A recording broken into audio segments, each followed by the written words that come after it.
Our reading comes from the Gospel of Luke, chapter 24, verses 1 to 12. But on the first day of the week, at early dawn, some of the women went to the tomb, taking the spices that they had prepared. They found the stone rolled away from the tomb, but when they went in, they did not find the body. While they were perplexed about this, suddenly two men in dazzling clothes stood beside them.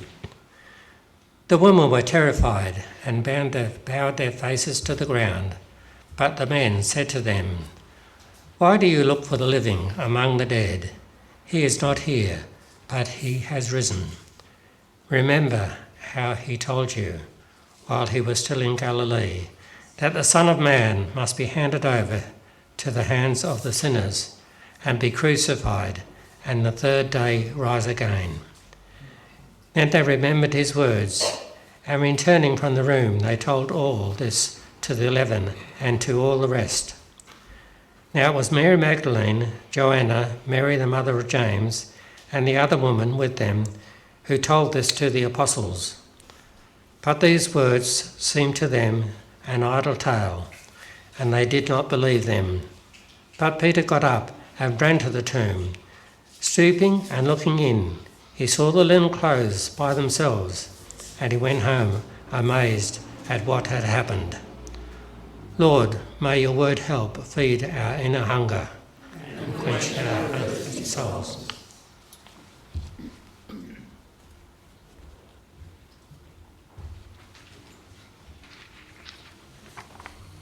Good morning, everybody. Good morning. The Lord is risen. He is risen. What good news.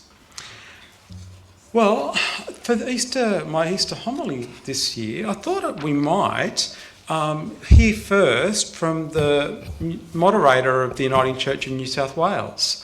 The Reverend Marta Havea is our moderator, a Tongan background woman, a good friend of mine. I did some study with her, I'm pleased to say, and she's a shining bright light in our church. And I thought she's got a brief Easter message that I thought we might listen to first.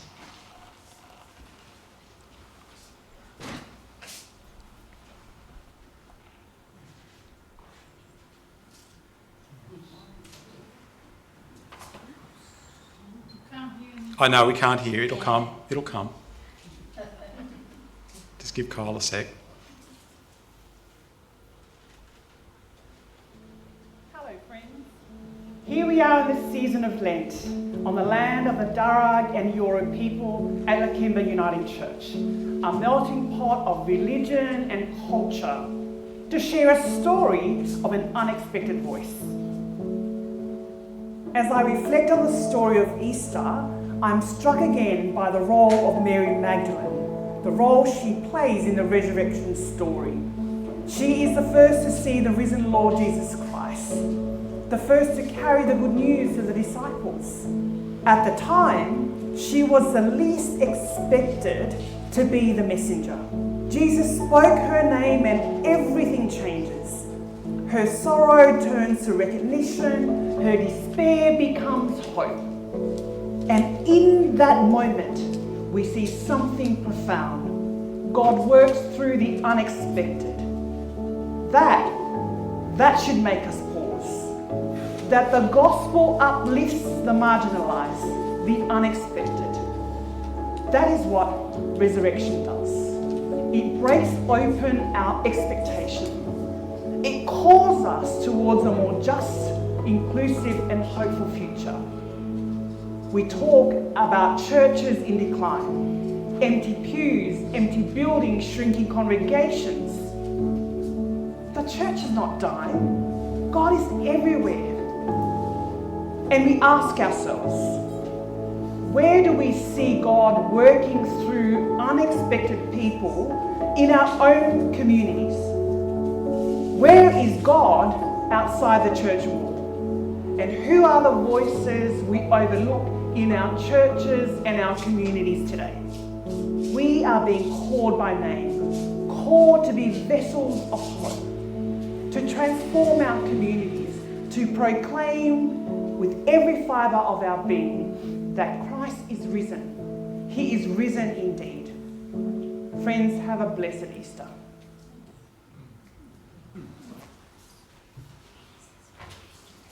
Thank you, Tosh. I'll get you to put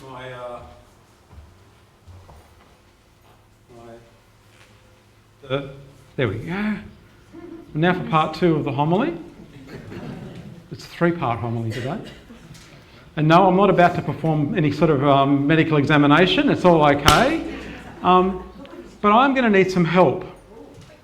So yes, anyone who can see what's in front of them, if you have eyes to see, and you can come up. I want you to come up and stand here next to me, all right? You can stand around me. We're going to have a little bit of a discussion about Easter this morning.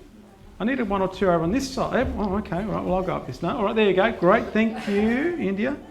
Fantastic, thank you. Yeah, come up, Sam. Good to see you. Hi, Nancy. How are you? Good to see you all. Well, I've got some questions about Easter. I've got plenty of chocolate in front of us, and don't worry, it's coming your way. It's coming our way fairly soon. But I've got some questions about Easter. And anyone who's seen this before, and if you've got any sort of memory you saw it 3 years ago, please don't jump to the end. Let's just take the journey as it unfolds. So, I've got some questions about Easter, all right? Can anyone tell me what's this? It's an Easter bunny, all right? It's not just any Easter bunny, it's a Lindt Easter bunny, all right? So I didn't go cheap, all right? It's a Lindt Easter bunny. So can you tell me why we have an Easter bunny? Why is there an Easter bunny? Oh, I don't know. It's a good question. Yes, why India? Because why, sorry? The Easter bunny makes chocolate and delivers it. Yes, well, that's... Yes. And Laura, some people get toys instead of chocolate, that's right. But why a bunny at Easter time? Where's the bunny? Have we read about a bunny in the Bible so far this Easter? I don't remember us having a bunny. It wasn't the Passover bunny that they ate. I'm wondering, does anybody know why do we have a bunny at Easter time? It's all about spring in the northern hemisphere. Okay, there you go. Mr. Hunt's onto it. So the reason we have a bunny is because it's in the northern hemisphere, they're coming into spring, and it's about new life. And resurrection is about new life as well. Well, I'll get to that in a minute, all right? Gee, you're very fixated on the Easter bilby this year, aren't you? You love the Easter bilby. All right, so what I'm going to get someone to do, it's going to be a different person each time. Well, it's not you then, if you don't want to. All right. I need somebody. Just don't go ahead of me, please. Just stay with me, all right? So here we go. Is there someone who would like to break... Now, Rebecca can have a go, but I'm going to give it to India this one, all right? There you go, India. So what I need you to do, while it's in the wrapper, just give it a good bang. Oh, okay, maybe not quite that good. Just more gentle, a little bit more gentle. Okay, all right, and now go that way. All right, okay, and again. Okay, yeah, that's a hard one. That'll do. That bunny doesn't want to... all right, there we go. There is our Easter bunny, reminding us all of new life. Now, of course, in Australia, it's not going into spring, so the bunny is kind of like a bit of a funny symbol for us. We don't really need an Easter bunny. Now, I did try, Isabel, I tried so hard to get an Easter bilby, all right? But what I could come up with was an Easter platypus. All right? Now, the reason I've gone for I went for... Go to where, sorry? Melbourne. If I want an Easter bilby, I've got to go to Melbourne. Thank you. Oh, yeah, well, okay. Yeah, thank you. Well, here's the thing. If you really want to know, if you want in on the secret, I only really thought about doing this yesterday. So a trip to Melbourne wasn't really on the cards.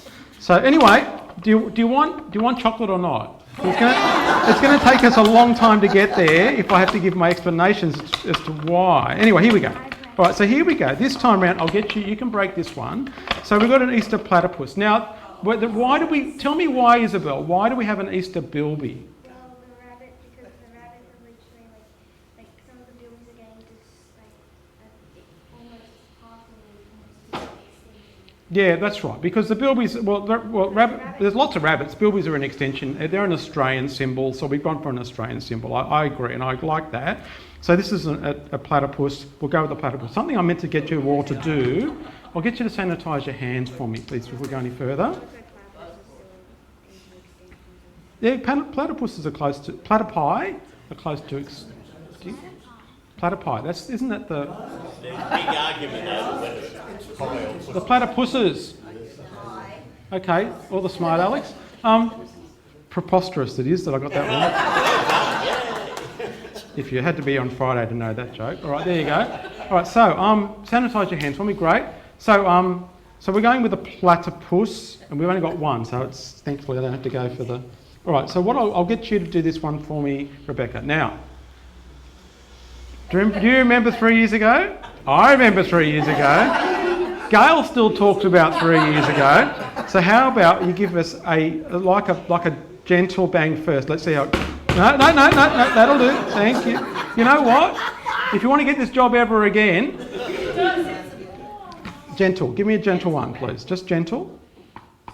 Okay, harder than that. That's it. Well done. Fantastic. All right, so we've got some. Does anyone want chocolate now? Bad luck. I'm not giving you any. No, I'm only kidding. You can have a piece of. You want what? Water. I don't have any water. Oh, there's some water over there if you want some water over there. All right. You'll get to have some chocolate. Sorry, I shouldn't have teased you. You can have some chocolate because I'm just thinking we might not have. I don't want food to hand, so whatever. Mouth. Anyway, all right, here we go. All right, so now, let's go. Big girls moving like the little girls. Hey, that's a good thank you. So we'll get the bigger girls out of the way and let the next people in for me. Do you want to come in, Sam? Come. Do you want to have a go at breaking an egg for me? Cool. I was hoping you'd say that. So, the symbol we hand out at Easter time, sometimes you'll get a solid egg. They're much smaller, these. When I was a kid, solid eggs were huge, but anyway. So, but now we have Easter eggs. Can anyone tell me, because let's face it, rabbits don't lay eggs, all right? So it all seems a bit odd to me that we've got eggs at Easter.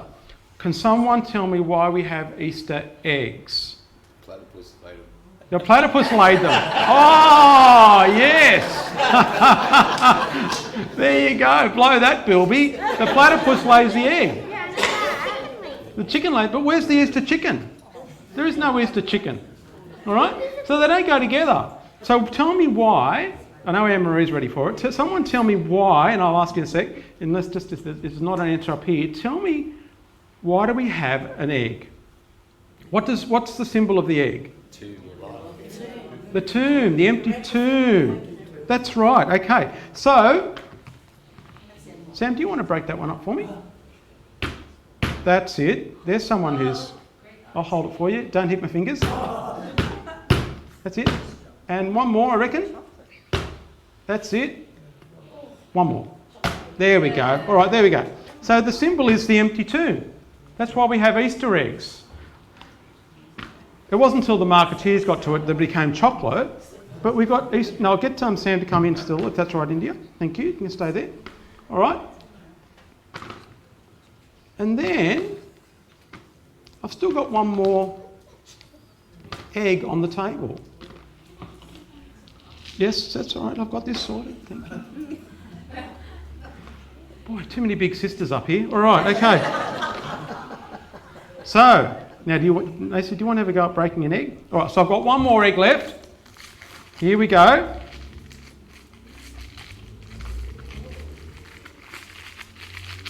So I just thought we'd break one more. All right? Just remembering that it's an Easter symbol. It's about the tomb.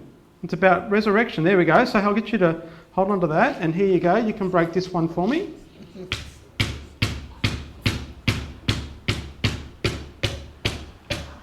It's all right. You're all right. She's doing well. You're doing really well. Here we go. Here we go. Here we go. Here we go. And look at that.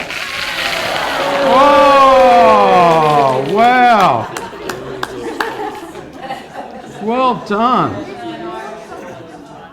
And you know why I did that? You know why we've got an Easter egg with lots of... Now they're M&Ms, and they're my favourite, which are the Crispies, as well as the chocolate, the other ones, the chocolate-filled ones, all right? Why would I have done that? Why would I have put M&Ms inside the egg? Why would we have that? The symbol of Jesus coming out. Yeah, I just like the idea that it's full of life, full of chocolate, full of life. The angel? Yeah, or they can be the angel. Yes. Anyway, the idea is that I want it to be the Easter egg is a symbol of the tomb, and whilst the tomb was empty, it's also a symbol of fullness of life. Resurrection leads us into a fullness of life. There's nothing in life that's too much, too hard, too difficult when we choose to follow in the way of Jesus. And we know that works because of resurrection. We know that with Jesus raising from the dead, that everything else conquers everything. It's bigger. Love is bigger. So what I'm going to do is I'm going to get... Now, who wants a piece of chocolate? You can grab one off there. You can grab a big piece off the plate before it goes to the adults. There we go. You can grab some M&Ms. You can grab some... Go on, you're all right. Go, Nancy, you're all right. Have some. Here we go. Well done. Sam, yep. Where are you, Isabel? Do you want some? You're passing on chocolate. Well done. Or is that a choice or a... Because I was going to get you to come up here and pass them around for me. You can, yes, there is, yes. Get Mum to go and take you to the kitchen and get a glass of water. How's that? There we go. All right. So now what I'm going to do is I'm going to get some people, some of my helpers, to take these around to everyone out there who's salivating like anything.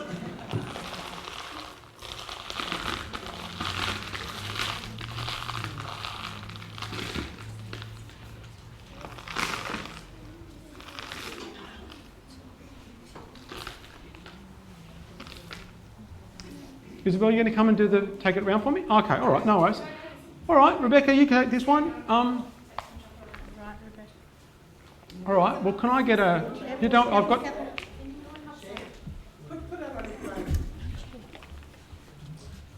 All right, I'll get you to finish that one up. Just finish what you're eating first. I'll put it aside, and I'll get you to take that. There we go. Can Isabel do it with Isabel? I'll get Isabel to help you. All right. So there's some chocolate that's wrapped up. If you're a bit worried about the... Feel free to take as many M&Ms as you want.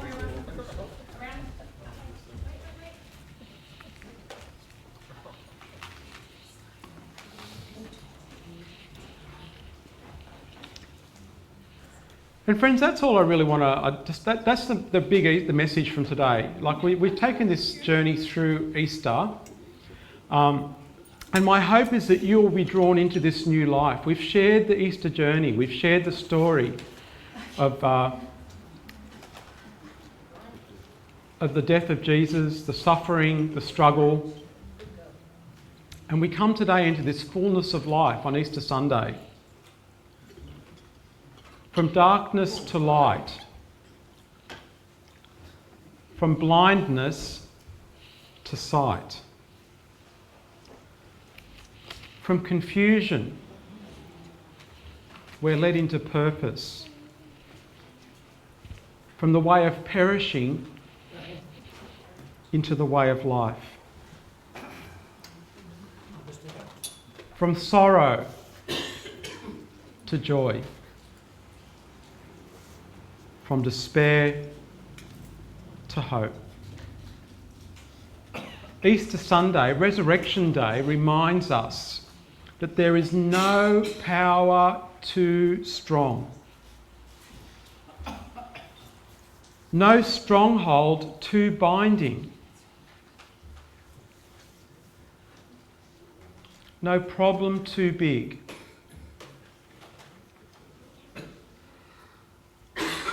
no heart too broken, no life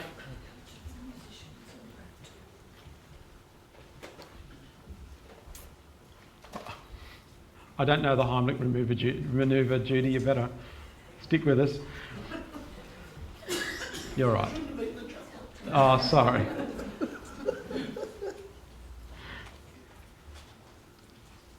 No heart too broken, no life too lost.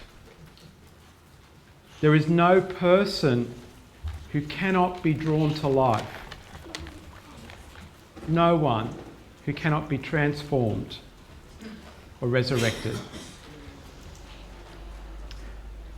Just like the women, feel free to have some more chocolate. Just like the women, the first evangelists, the first ones to share the confusing and yet good news. And just like the inner discipleship group, when they finally eventually got it and realised it wasn't an idle tale, just like them, might we continue to be reassured that the power of resurrection, of transformation, is real and strong and present even today. Thank you.